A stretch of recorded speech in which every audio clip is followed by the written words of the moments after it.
Welcome to Charlie Jane Speakers Radio. This is the show where we share speaking tips, tools, and resources to help you grow your public speaking business.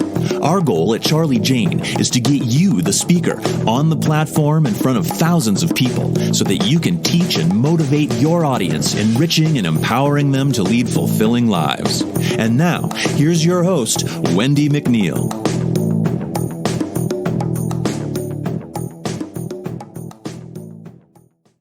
Hi there, it's Wendi McNeil here with Charlie Jane Speakers, and thank you for tuning in to another podcast. Today I'm going to talk about how you can better connect with your audience. It's going to be a great podcast, but first I want to welcome you over to our Facebook group. It is an amazing group of speakers. You will not be disappointed. I think we have about close to 3,000, 2,500 to 3,000 speakers in there right now. And some have been in there for 30 plus years. Some are just thinking about it. Some have been in there for a few years. It is a fantastic resource where you can get your questions answered and build awesome relationships. It is called Grow Your Speaking Business over at Facebook. I will also leave the link in the show notes for you so you can go over there and connect with us. While you're up on stage, there's no question that the content of your speech or your presentation is important. However, what's even more vital is connecting with your audience. If you fail to establish a rapport with your audience, your message will be lost on them, regardless of how great it is. The problem is that some speakers struggle to naturally build that connection with their audience, and maybe they instead rely on, jokes. But don't worry, there are simple, practical ways that you can connect with your audience as a speaker and get them more engaged in what you're saying. So let's take a look at some of my quick tips for better connecting with your audience. Tip number 1, speak to them and not at them. This one is pretty simple, but it's also very important. When you're on stage, always remember to look at your audience and make an effort to engage with them rather than simply focusing on, your slides or your monitor or reading off of a note card. One of the ways to make your presentation less, sterile is by walking around the stage. This is going to help you to better connect with members of your audience who are sitting in the back or on the sides. Plus, it also helps break up the monotony of someone standing in one spot for an extended period of time. While you're moving about the stage, make eye contact with audience members is also an absolute must. It is always better to meet their eyes individually rather than simply staring out, to a sea of faces. Tip number 2 is involve your audience. Involve your audience. There's perhaps no better way to connect with your audience than by physically engaging them at the right time. This could take the form of, maybe asking them questions. You could do a poll, or getting them to participate in interactive activities on stage. For example, you could ask your audience members to, let's say, raise their hand if they've ever struggled with, a certain problem that you're talking about, or collect feedback from them on different topics throughout your presentation. Not only does this help keep your audience engaged, but it also shows that you care about what they have to say and you value their input. Tip number 3, connect with your audience emotionally. While facts and figures are important, of course, connecting with your audience emotionally is vital.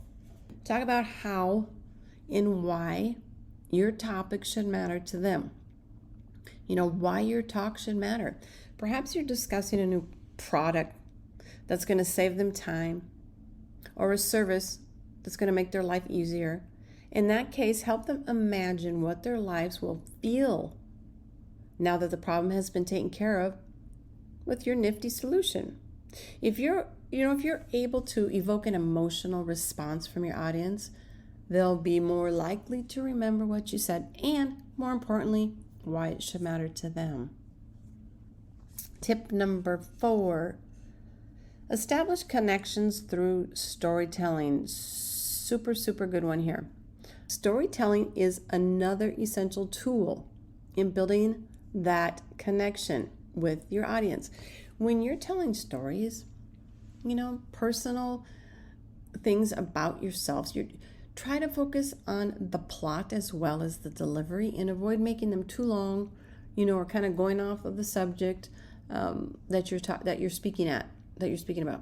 Your stories should aim to be interesting, relatable, capture your audience's attention from beginning to end. It is also important to be as genuine and vulnerable as possible when sharing these stories.